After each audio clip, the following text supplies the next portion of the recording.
কারণ ছাড়াই যারা মানুষকে গালাগালি করে, ও কাফের, ও ইহুদির দালাল, ও মুনাফিক, ওকে ধরো, ওই মন্ত্রীকে মারো, এই অমুক করছো, অমুককে জুতা পেটা করো, এইরকম ঠিক কিনা বলেন, হু হু করে যারা কারণ ছাড়া মানুষকে খেপায় দেয়, আগুন জ্বালাও, রাস্তা বন্ধ করো, এই সমস্ত কথা যারা বলে, তাদের বক্তব্যে দেখবেন হুজুর নাই থামতে বলে আল্লাহু আকবার, এরকম চলে। আর এক শ্রেণীর চলে, কানে হাত দিয়ে হুজুর খালি কাঁদিয়ে চলে যাচ্ছে, হুজুর দেখি বলতেছে তা হুজুর জানে না, শ্রোতা তো বহু দূরের কথা, লোকজন শুনতেছে হা করে। কিন্তু যারা মানুষের জীবন ঘনিষ্ঠ বিষয় নিয়ে কথা বলে, আমলিয়াত বিষয়ে কথা বলে, তাদের বক্তব্য খুব একটা ভালো লাগে না। বোঝা কি যাচ্ছে? এর জাতি কত অসভ্য জানেন?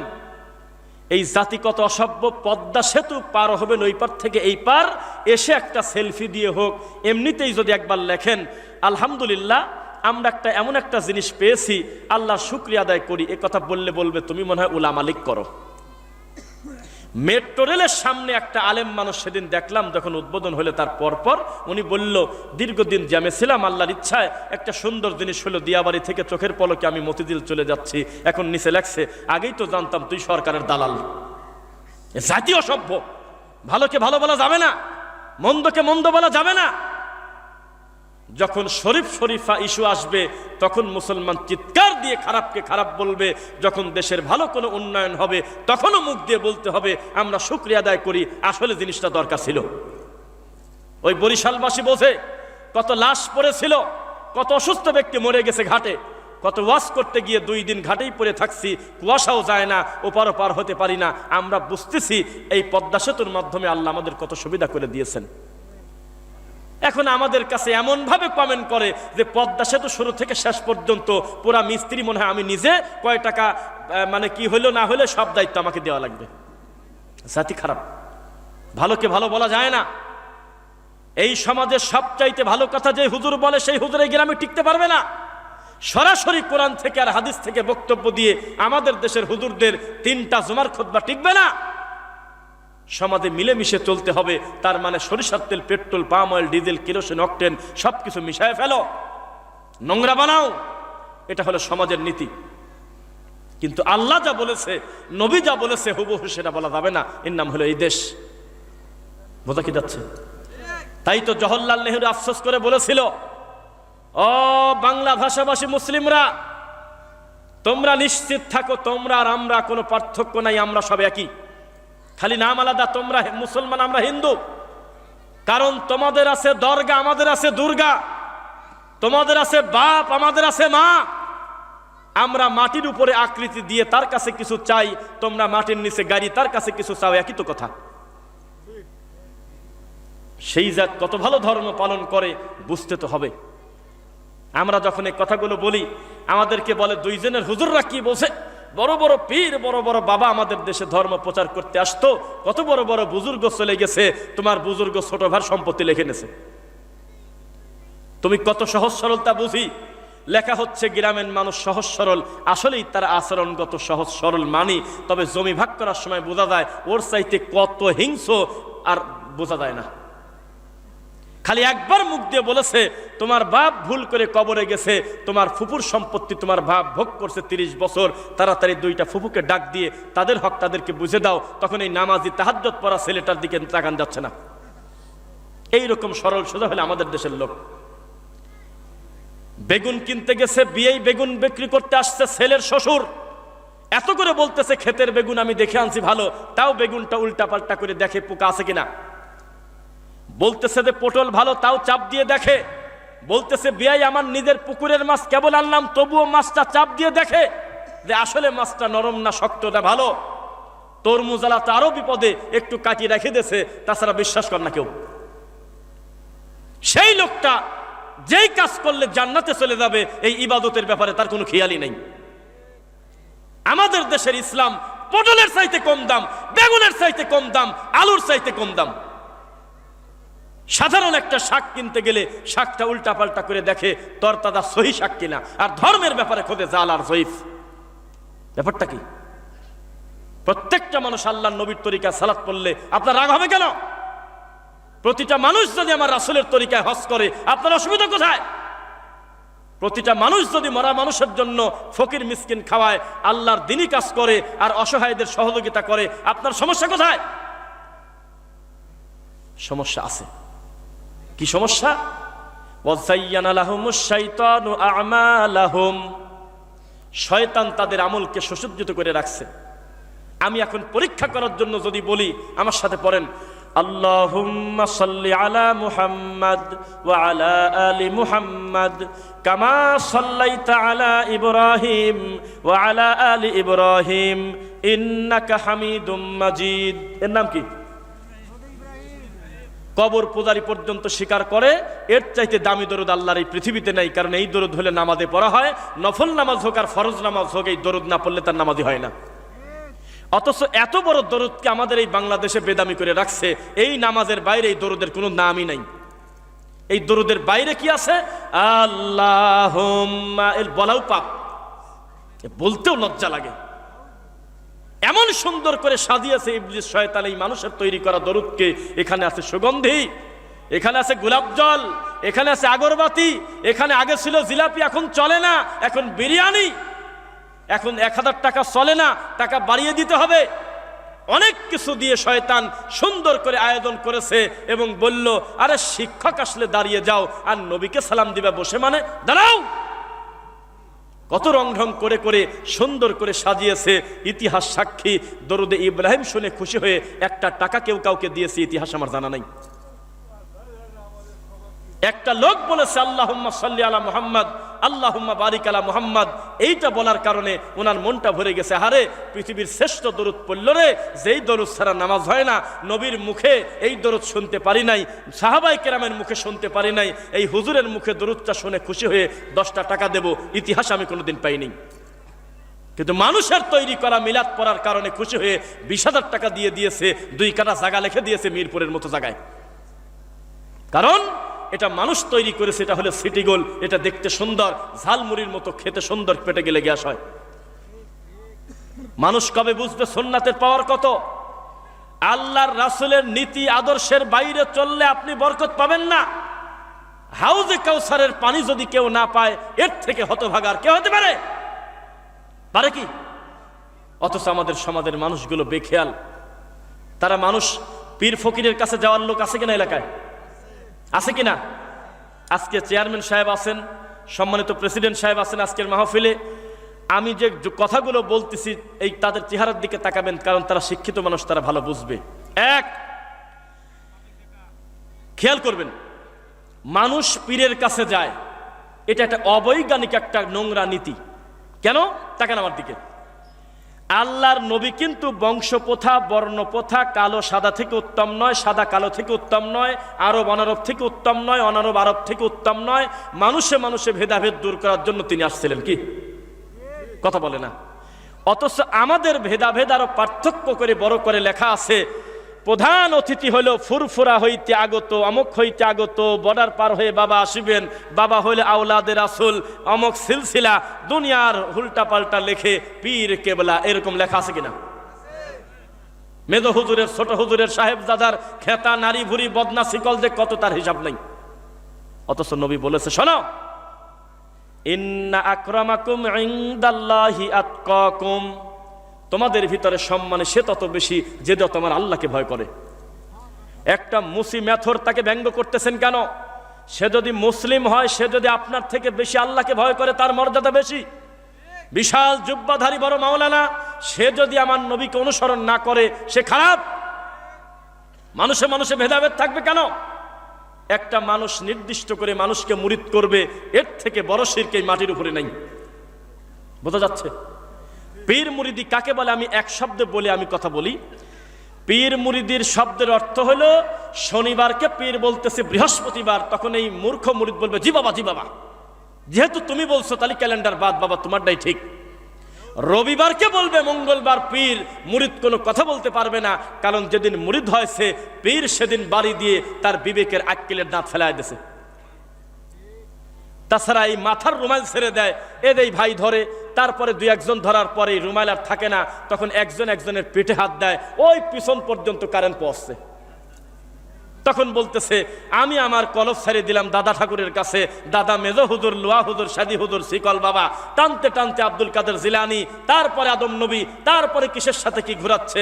এই অসভ্য, 100টা মার্ডার কেসের আসামি ক্ষমা পেয়ে গেছে, মানুষের দোহাই লাগে নাই, খালি মুখ দিয়ে বলেছে আল্লাহ এত পাপ করেছে ঠিক, তবে আমার পাপ যদি কেউ ক্ষমা করতে পারে সে হলো তুমি আল্লাহ। কত বড় বড় পাপী নবীর সামনে এসে বলেছে, এ নবী আমি অনেক অন্যায় করেছি, আমার রাসূল অনেকের পাপের বর্ণনা শোনেই নাই, তিনি বলেছে আল্লাহর কাছে ক্ষমা প্রার্থনা করো, আল্লাহ তোমার গুনাহ ক্ষমা করবেন, বলেন ইনশাআল্লাহ। আর আপনি কি এমন পাপ করেছেন, আপনি মানুষের কাছে পড়ে আছেন, বিষয়টা কি? মুহাম্মদ সাল্লাল্লাহু আলাইহি ওয়াসাল্লাম কি বলে শোনেন, হে আমার উম্মতেরা, তোমাদের পায়ের জুতার ফিতাও যদি ছিঁড়ে যায়, মুসির কাছে যাওয়ার আগে তোমার এই সমস্যাটা তুমি তোমার আল্লাহকে একবার বলো। ইসলামের সৌন্দর্য বোঝেন?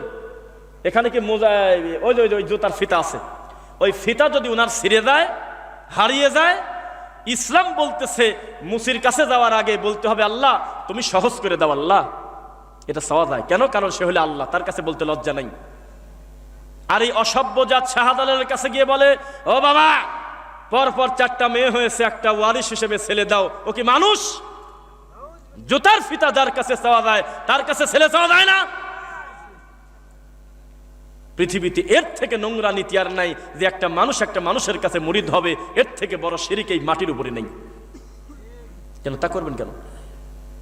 কারণ মুহাম্মদ সাল্লাল্লাহু আলাইহি ওয়াসাল্লাম তার মেয়ে ফাতেমাকে বলতেছে, মারে আমি বেঁচে থাকা অবস্থায় দুনিয়ার কিছু লাগলে আমার কাছ থেকে চেয়ে নাও, আমি মরার পরে মুহাম্মাদের বেটি হিসেবে আলাদা কোনো সুযোগ সুবিধা পাবে না, বিচারের মাঠে আমলে সলে নিয়ে আল্লাহকে সন্তুষ্ট করেই তোমাকে জান্নাতে যেতে হবে, ওখানে বংশ পরিচয় চলবে না। কোন লজ্জায় লেখে ভারতের অমুক দাদার মেজর বাবার, লুয়ার বাবার, সাদির বাবা, কারে নবীর ছেলে টেকে নাই, পাগল কি করে? যাকে আল্লাহ প্রথম মনোনীত করে নবী দুনিয়াতে পাঠালেন, তার এক ছেলে আর এক ছেলেকে হত্যা করছে, আরে পাগল কি বলে? দ্বিতীয় নবী নূহ, তার ছেলে জাহান্নামে চলে যাচ্ছে, কি বলে এগুলো? কিসের বংশপ্রথা? লূত আলাইহিস সালাম একজন নবী, অথচ তার বউ জাহান্নামে যাচ্ছে। ইব্রাহিম আলাইহিস সালাম একজন পয়গম্বর, যাকে আল্লাহ প্রথম কাপড় দিয়ে পবিত্র করবেন জান্নাতে, এত বড় সম্মানী নবীর বাপ জাহান্নামে, এ পাগল কি বলে? আলীর মতো এত বড় জবরদস্ত একজন সাহাবী, তার বাপ জাহান্নামে যাচ্ছে, এ পাগল কি বলে? আর পীরের যেই ছেলেটা সবচেয়ে বেকার, ওই ছেলের টাকা পয়সা বেশি, বাইরে বাইরে ঘোরাবাদ দিয়ে খানকানি বসে আছে, লোকজন পায়ে হাঁটে ছাগল আর মুরগি দিয়ে আসে। লজ্জা করা উচিত আপনার। আত্মহত্যা জায়েজ থাকলে আপনার মরে যাওয়া উচিত। আজকেই আপনার পীরকে এক বৈঠকে 3 তালাক দেওয়া জরুরি। বউকে দেওয়া যায় না, বউকে এক বৈঠকে না। সবচেয়ে বিশুদ্ধ মত হইল 3 তুহুরে 3টা কথা বুঝছেন, একই বৈঠকে 3 তালাক চলবে না। যাই হোক গেল, কিন্তু পীরকে তালাক দেওয়া যায় এক বৈঠকে 3টা। যে শোনেন, আজকে থেকে আমি সিদ্ধান্ত নিয়েছি, আমি আমার সকল পাপের কথা শেষ রাত্রে সেজদা দিয়ে আমি আমার আল্লাহকে বলবো, আমার বউকে পর্যন্ত ঠিক পাইতে দেবো না। যখন ও গভীরভাবে ঘুম আসবে, আস্তে করে ফাঁকে অন্য ঘরে গিয়ে সেজদা দিয়ে বলবো, আল্লাহ 30 বছর আগে পাপ করছিলাম, ক্ষমা করেন আল্লাহ। হে আল্লাহ কত ট্রেনে চলছি, ভাড়া দেই নাই, হে আল্লাহ কত বাসে উঠে ঘুরছি, বাসালার ভাড়া ফাঁকি দিয়েছি, আমি জানি না মূল হিসাব কত, আল্লাহ আমাকে ক্ষমা করেন। আর তার পক্ষ থেকে 5000 টাকা দান করে দিলাম, তাদের তুমি পোষাই দিও আল্লাহ। তুমি ছোট লোক, তুমি চলে গেছো ঠাকুরের দরবারে যায় হু হু করতেছে, কুক কুক করতেছে, আল্লাহ বলে না, খালি কি বলেন হু হু ইল্লাল্লাহ ইল্লাল্লাহ জিকির। আবার কেউ কেউ জিকির করতে করতে এই বাঁশে পর্যন্ত উঠে যাচ্ছে। এইটা যদি কোনো হিন্দু দেখে, আমি লজ্জায় আল্লাহ, মুসলমান তো দেখলে আমরা বুঝলাম যে হলো সরমনের ঠাকুর, বুঝলাম, কিন্তু হিন্দু দেখলে কি করবে? C C C C. ও তো যদি মনে মনে ইচ্ছা পোষণ করতো ইসলাম ধর্মই মনে হয় ভালো রে, আমি ইসলাম মানি নেব, ওই এই দৃশ্য দেখে বলবে 3 মাস পর পর আমার নারকেল ফাটানি তো ভালো। এ আবার কি ধর্ম? কালেমা পড়লে খালি উপর দিকে ওঠে লাভ দিয়ে আল্লাহকে নাম নিতে, কি বিপদ। একটা লোকও কারেন্টের শক লাগে না, কেউ তারা দাঁত দিয়ে কামড় দিয়ে কারেন্টের নেগেটিভ পজিটিভ ধরে না, কেউ কাঁটাওয়ালা গাছে ওঠে না, কেউ গাড়ির উপরে লাভ দিয়ে পড়ে যায় না, জোশে জিকির করতে করতে পুকুরে পড়ে যায় না, খালি সুন্দর প্লেস দেখে কলা গাছের মতো পিচ্ছিল দেখে দেখে লাভ দিয়ে ওঠে। বিষয়টা কি? এ শয়তানি কতদিন চলবে ধর্মের নামে? প্রত্যেকটা মানুষ আল্লাহকে তার মনের কথা বলতে হবে। এটা আমি আপনাকে দেখাবো, তাকান আমার দিকে। পীরকে কেন তালাক দিতে বলছে আমার থেকে বুঝে না, নাকি বলেন? আপনি আপনার বউ একসাথে শুয়ে থাকবেন, এটা তো শরীয়তের নীতি। কি শুয়ে আছেন, হঠাৎ করে আপনার বউ রাত যখন 2টা বাজে তখন কয় যে কেন আমার স্বামী কই রে, একসাথেই তো ঘুমালাম, কই রে, নাই তো। খুঁজতে খুঁজতে পায় না পায় না পায় না, হঠাৎ করে দেখতেছে কিভাবে তার ডুকরানি ডুকরানি কান্নার আওয়াজ। রাত যখন একেবারে নীরব, তখন একটা পাখি পর্যন্ত ডাকলে জোরে শোনা যায়, যায় কিনা, কিভাবে জানি আন্দাজ করতে পারছে যে কাঁদে কিনারে। পাশের ঘরে যায় দেখে যে গোপনে তার স্বামী আল্লাহকে সেজদা দিয়ে চোখের পানি দিয়ে জায়নামাজ ভিজে ফেলছে। এর নাম হলো আল্লাহর সাথে মোনাজাত করা, এর নাম হলো মুরিদ, এর নাম হলো চাওয়া। স্বামী, আপনি তো আমাকে বলতে পারতেন, দুইজন মিলে একসাথে কাঁদতাম, তোমারটা তুমি কাঁদো, আমারটা আমি কাঁদি, দুনিয়ার সম্পদের জন্য জিম্মাদারি, পরকালের ব্যাপারে আমি দায়িত্ব নিতে পারবো না, আমি দাওয়াত দেবো, তবে হিসাব করবে আমার আল্লাহ। তখন এই বউ আবার পরের দিন করছে কি, ও মাল উঠছে হলে 1টায়, আর ওই বউ হলো 12:30 উঠে চলে গেছে। উঠে ঠিক একটু ফাঁকে গিয়ে উনিও তার মনের পাপের কথা বলতেছে, বিয়ের আগে গোটা 10 প্রেম করছিলাম, আল্লাহ তুমি ক্ষমা করো, বলতেছে, কিছু একটা বলতেছে আল্লাহকে, বলা তো দোষ নাই, আমি ভুল হয়েছে আল্লাহ, এটার নাম মুনাজাত। আর আমাদের সমাজে কি, একবার বিসমিল্লাহ, একবার সূরা ফাতিহা, 3বার ইখলাস, 7বার আস্তাগফিরুল্লাহ, 11বার দরুদ শরীফ পড়ে আমার পর ডেলিভারি দিয়ে দাও, আর নয়তো পীরের পর কুরিয়ার সার্ভিস করে মারি দিয়ে দাও। ঠাকুর ওখান থেকে বসে দেখবে, তারপর মুনাজাতে নেকি পাঠাচ্ছে, হে আল্লাহ মেজো হুজুরের কবরের নেকি পাঠা দাও আল্লাহ। কেন তোর মেজো হুজুর কি লোক খারাপ নাকি রে, মাল তো ভালো না রে, গুনার দরকার, সওয়াব দরকার হলে আমার এলাকায় অসহায় খারাপ মানুষ যারা পাপ করে কবরে গেছে, শিরক করে নেই, অন্য পাপে হয়তো আল্লাহ কষ্ট দিচ্ছে, আমরা বলবো আল্লাহ আমার দাদা না বুঝে কত ভুল করছে, আল্লাহ আমার দাদাকে তুমি ক্ষমা করো আল্লাহ। ও যত নেকি খালি পীরের কাছে ডেলিভারি দিয়ে দিচ্ছে, তাহলে তো মাল ভালো না। তো এত কষ্ট করে ইবাদত করলো, এখন মুনাজাতের নেকি দিয়ে দিচ্ছে ইন্ডিয়ার বর্ডারে, বিষয়টা কি? এরকম নীতি আছে শরীয়তে। মুহাম্মদ সাল্লাল্লাহু আলাইহি ওয়াসাল্লামের সবচাইতে দামি সাহাবী, উম্মতে মুহাম্মাদের শ্রেষ্ঠ সন্তানের নামটা একটু বলেন মুখ দিয়ে। কিছুই জানে না। আবু বকরের নাম কি সন্দেহ আছে? সে আবু বকর একদিন উটের উপরে বসে আছে, তো উটের নাকের থেকে রশি খুলে পড়ে পড়ে যাচ্ছে, রশি থাকে না নাকে লাগছি। তো উমর, আবু বকর রাদিয়াল্লাহু তাআলা কি করলেন, ডান হাত দিক গোতা মারে পার পর উরু রানের উপরে, হাঁটুর উপরে, তখন এই আপনার উটটা কাত হয়, তখন টান দিয়ে তোলে আবার। এই দৃশ্য যখন 3বার হয়েছে, তখন সাহাবায়ে কেরাম আর সহ্য করতে পারে নাই, বলতেছে সুবহানাল্লাহ, কি করতেছেন আপনি, আপনি প্রেসিডেন্ট, আপনি ইশারা করলে টান দিয়ে এই মুহূর্তে আমরা রশিটা তুলে দিতাম, এতে কি এমন অন্যায় হতো? তখন আবু বকর রাদিয়াল্লাহু তাআলা আনহু বললেন, শোনো, আমি জানি এই রশিটা তুলে দিলে কোনো পাপ হতো না, আমি জানি দেওয়া যায়, কিন্তু আমার ভয় হয়, আমার বন্ধু, আমার জামাই, আমার কলিজার টুকরা মুহাম্মদ সাল্লাল্লাহু আলাইহি ওয়াসাল্লাম মরে যাওয়ার আগে আমাকে বলে গেছে, ইদা সাআলতা ফাসআলিল্লাহ, যা দরকার আল্লাহকে বলো। সুবহানাল্লাহ। এই সাধারণ জিনিস আমি তোমার থেকে নেব কেন, আমি তো তুলতে পারি। আর পীর শুয়ে আছে, কোথায় যে হাত দিচ্ছে ঠিক নাই, তবে 1 বোতল সরিষার তেল অলরেডি ফুরিয়ে গেছে। কেন মানুষ মানুষের কাছে এত অসহায় থাকবে কেন? বিষয়টা কি? রাগ করতেছেন মনে হয়, রাগ করতেছেন নাকি? এই নীতি শরীয়তে নাই। কালো সাদার কোনো পার্থক্য নাই, খাটো লম্বার কোনো পার্থক্য নাই যে একটা লোককে আপনি খোঁটা দিবেন। আপনি কথা বলবেন, বেটা তুই হাফেজ হয়েছিস, তোর বংশে সব নামাজ পড়ে না, তোর বংশে কোনো হুজুর আছে, কটূক্তি করা যাবে না। আবার বিশাল বংশীয় আলেম, কিন্তু ধর্মকর্ম না বুঝে নষ্ট হয়ে গেছে, হতে পারে কিনা? মানুষ বুঝে গেছে ডাক্তারের ছেলে ডাক্তার কমই হয়, ইঞ্জিনিয়ারের ছেলে ইঞ্জিনিয়ার কমই হয়, এমপির ছেলে এমপি কমই হয়, কিন্তু পীরের ছেলে পীর কানা হলে হয়ে যাচ্ছে। কোন বিপদের পড়লাম এটা?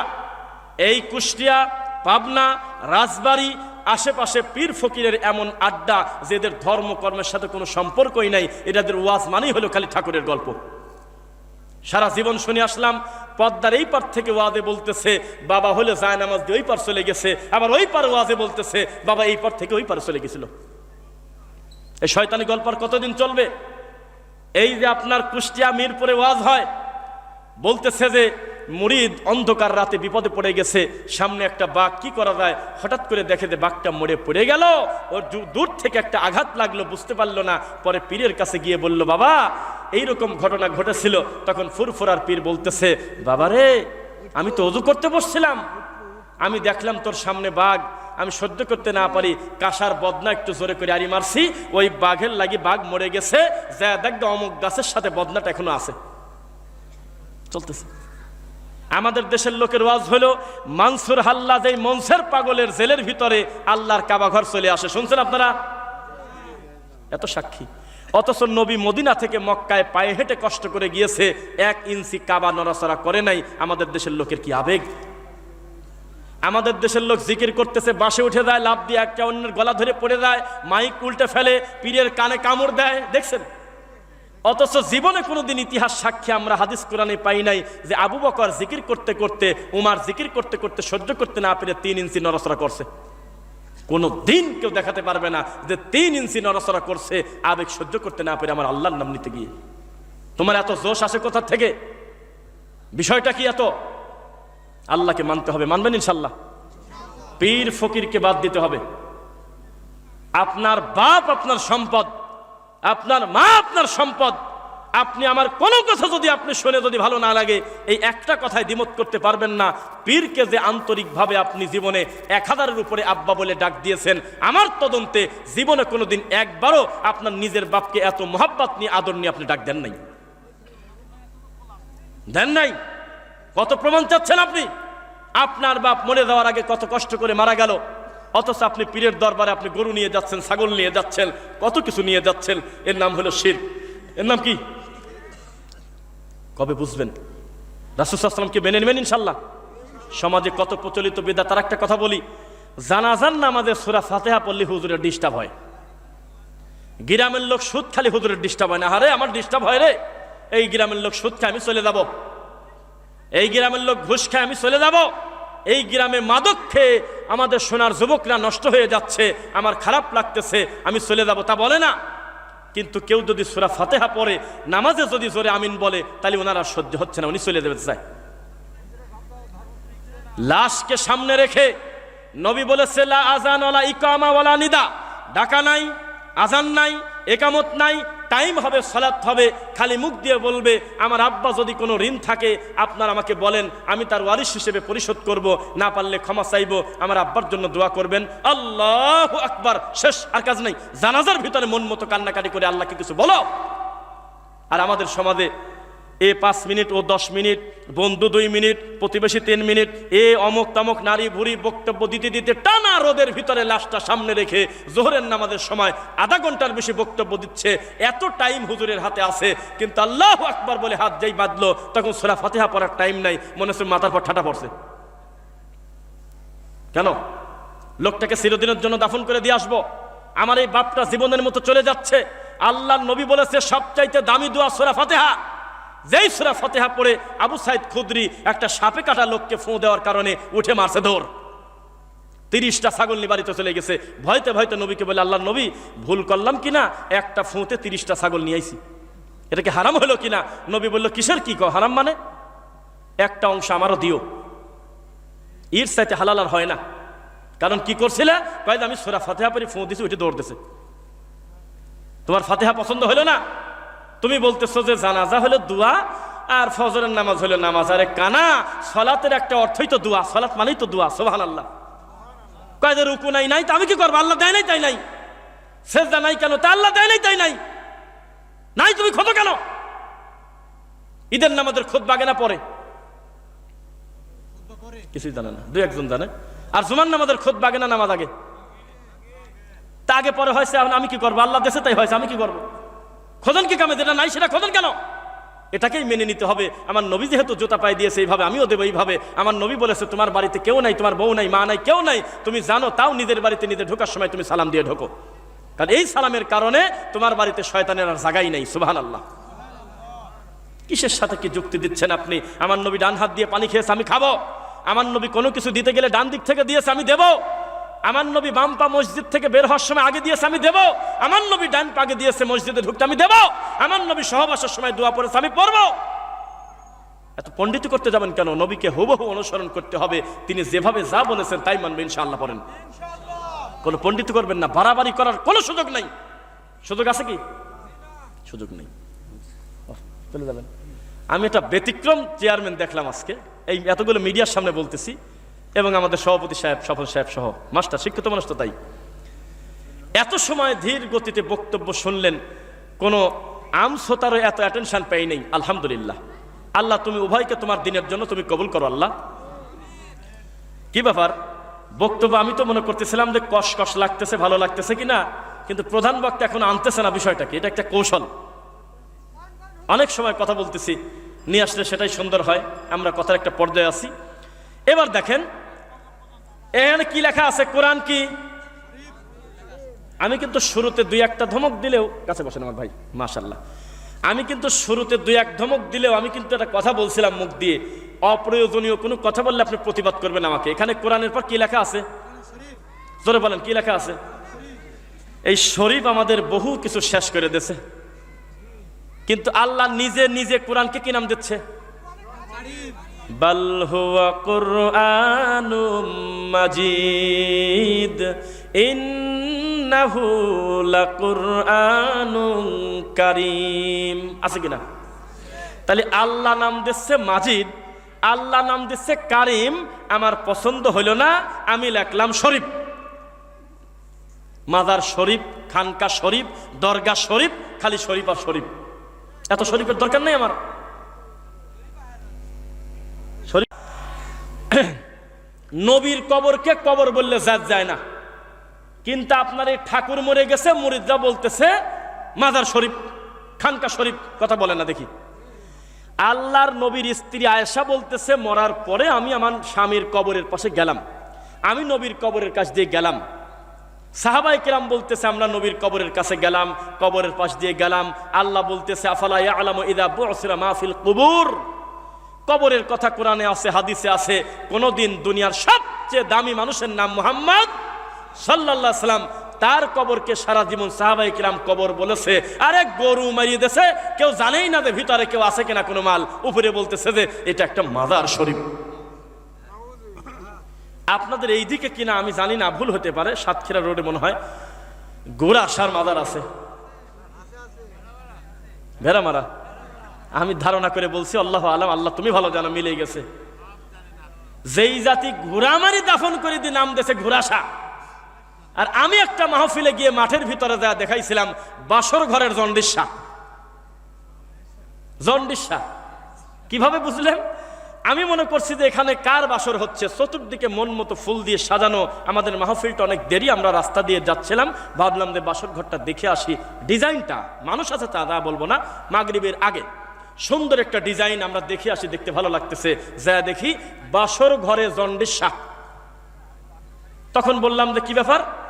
কয়েদে মাল মরার পর থেকে আমরা বাসর ঘরের মতো সাজাইছি, বাঁচি থাকতে সাধন হয় নাই তো, তাই মরার পরে বাসর সাজাইছি।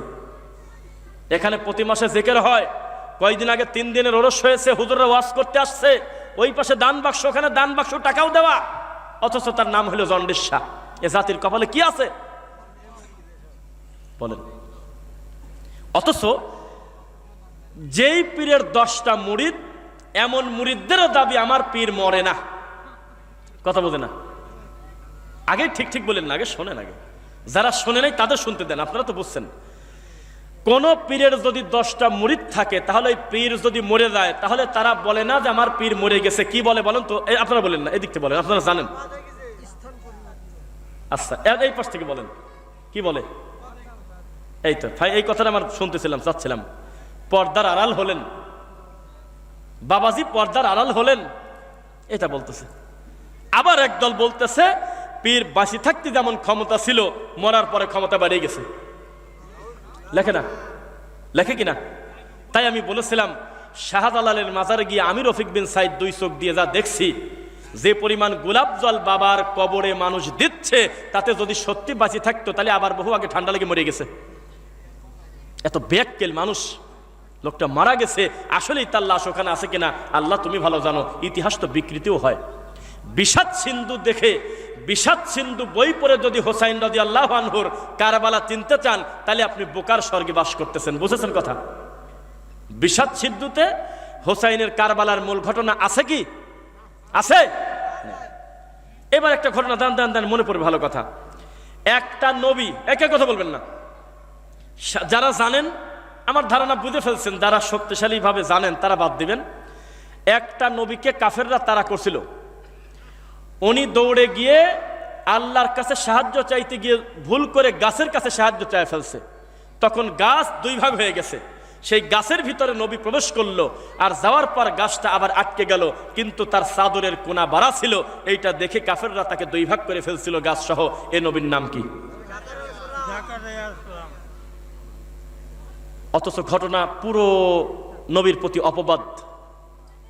এই ঘটনার সূত্র ইবলিস থেকে ডেলিভারি হয়েছে। অথচ তিনি এত বড় সম্মানী নবী, যার ব্যাপারে আল্লাহ বলতেছে, ইয়া জাকারিয়া ইন্না নুবাশশিরুকা বিগুলামিন ইসমুহু ইয়াহইয়া, হে জাকারিয়া তোমাকে আমি একটাই বৃদ্ধ বয়সে ছেলে দেব, তার নামও ঠিক করছি ইয়াহইয়া। সুবহানাল্লাহ, নামও ঠিক করছে আল্লাহ। লাম নাজআল লাহু মিন ক্বাবলু সামিয়্যা, ইতিপূর্বে ইয়াহইয়া নামে আমি আল্লাহ কারণ নাম রাখি নাই। এত বড় নবীকে আমাদের দেশের লোক বলতেছে উনি নাকি গাছের কাছে সাহায্য চাইছিল। আস্তাগফিরুল্লাহ, একটা নবী একটু খাড়ায় গেল।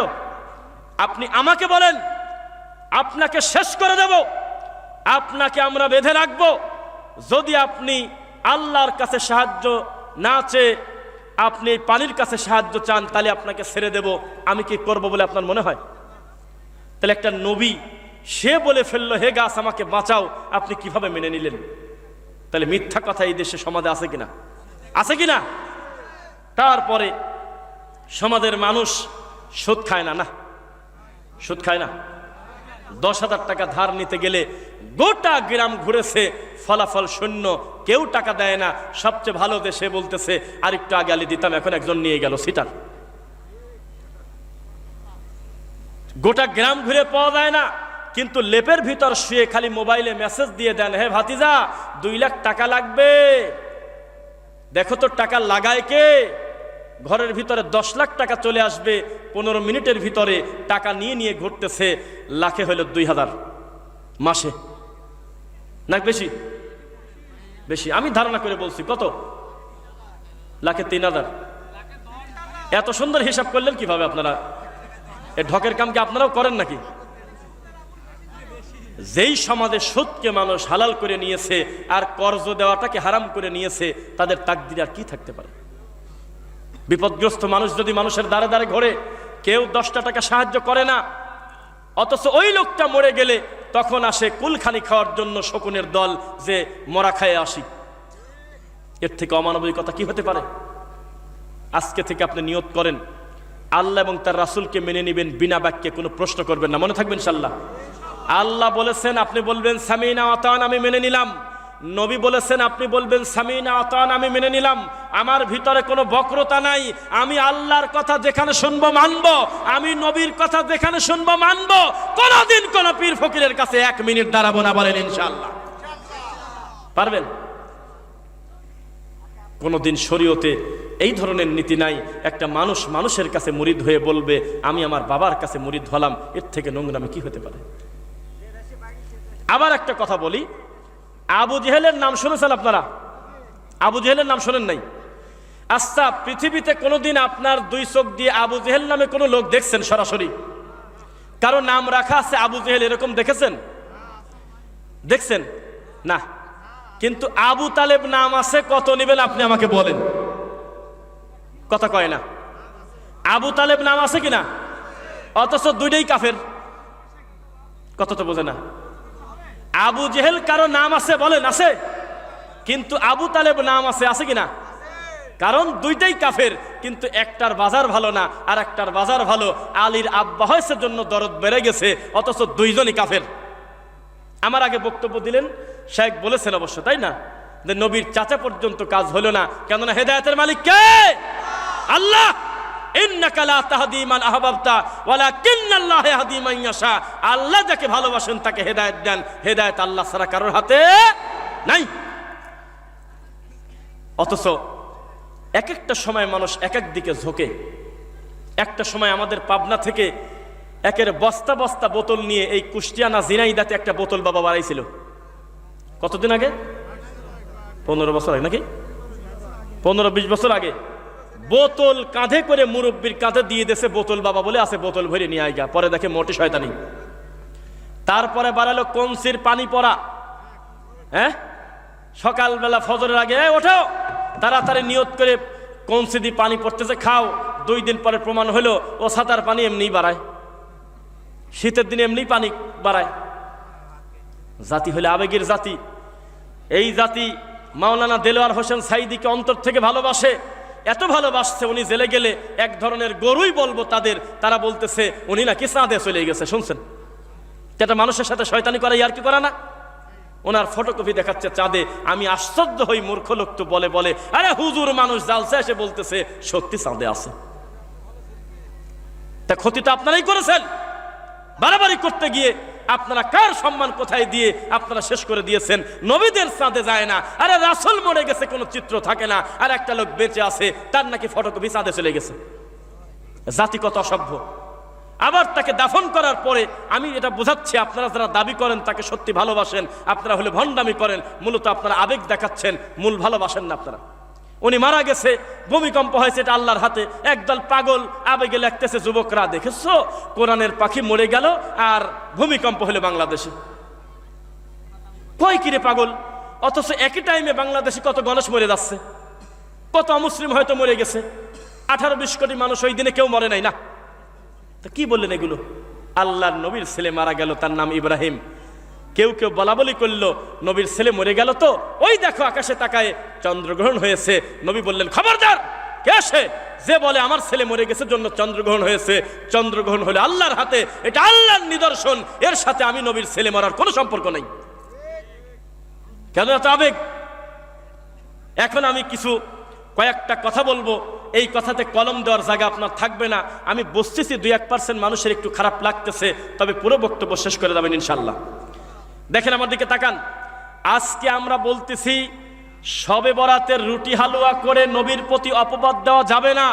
শবে বরাতের কোনো রোজা নাই, শবে বরাত উপলক্ষে কোনো ইবাদত বন্দেগী নাই। শবে বরাতের উপলক্ষ করে রুটি হালুয়া করা এটা একটা নব্য বিদআত, এটা নবীর প্রতি অপবাদ দেওয়া। সেম কথা 40 বছর আগে আপনার ভালোবাসার সাইদি সাহেব বহু আগে বলেই গেছে। আমরা বলেছি সালাম ফিরানোর পর নবীজি দোয়া পড়েছেন, সবাই মিলে হাত তুলে মোনাজাত করেন নাই। তিনি পড়েছেন আস্তাগফিরুল্লাহ, তিনি পড়েছেন আল্লাহু আকবার, তিনি পড়েছেন আল্লাহুম্মা আনতাস সালাম, তিনি পড়েছেন আয়াতুল কুরসি, তিনি পড়েছেন আল্লাহুম্মা আইন্নী আলা যিকরিকা ওয়া শুকরিকা ওয়া হুসনি ইবাদাতিক, তিনি পড়েছেন আল্লাহুম্মা লা মানি আলিমা আ'তাইতা ওয়া লা মু'তি আলিমা মানাতা ওয়া লা ইনফাউযাল জাদ্দি মিনকাল জাদ, তিনি পড়েছেন 33 বার সুবহানাল্লাহ, তিনি পড়েছেন 33 বার আলহামদুলিল্লাহ, তিনি পড়েছেন 34 বার আল্লাহু আকবার অথবা 33 বার আল্লাহু আকবার, তিনি পড়েছেন লা ইলাহা ইল্লাল্লাহু ওয়াহদাহু লা শারীকা লাহু লাহুল মুলকু ওয়া লাহুল হামদু ওয়া লা কুল্লি শাইইন কাদির। বসে বসে 20 মিনিট পড়বেন এমন দোয়া আমার নবী ডানে বামে সালাম ফেরানোর পর মুসল্লির দিকে মুখ করে পড়তেন। আপনার কি বিশ্বাস হলো না? অথচ আমল আপনি করলেন না। আপনি পণ্ডিতি করে নিজে নিজে প্রতিষ্ঠিত হতে চাচ্ছেন। আমার নবীর অগণিত সুন্নাত আপনি আমল করেন না, সেগুলোতে অবহেলিত করে রেখেছেন। এর জবাব কে দেবে? অথচ মুহাম্মদুর রাসূলুল্লাহ সাল্লাল্লাহু আলাইহি ওয়াসাল্লামকে অনুসরণ যদি কেউ না করে সে কি জান্নাতে যেতে পারবে? মা আতাকুমুর রাসূলু ফাখুযু ওয়া মা নাহাকুম আনহু ফান্তাহু। শোনো, আমার নবী যেটা দেয় সেটা মেনে নাও, আমার নবী যেটা নিষেধ করে তা থেকে বিরত থাকো। এটাই হলো ঈমানের লক্ষণ, ঠিক কিনা বলেন? তাহলে রাসূল সাল্লাল্লাহু আলাইহি ওয়াসাল্লামকে পূর্ণাঙ্গ অনুসরণ করবেন ইনশাআল্লাহ। এখন আমাদের সম্মানিত প্রিয় শেখ মুখলিসুর রহমান বিন আরশাদ মাদানী হাফিজাহুল্লাহ, লিসেন্স, মদিনা ইসলামী বিশ্ববিদ্যালয়, আল্লাহর এই মাটির উপরে পৃথিবীর সবচাইতে আকীদা এবং মানহাজের টনটনা একেবারে মদিনার ইলম যেখানে শিক্ষা দেওয়া হয় সেখান থেকে সর্বোচ্চ ডিগ্রি নিয়ে আজকে আপনাদের সামনে বক্তব্য দিবেন, যার নামের উপরে বহু বেদাতি ঘরে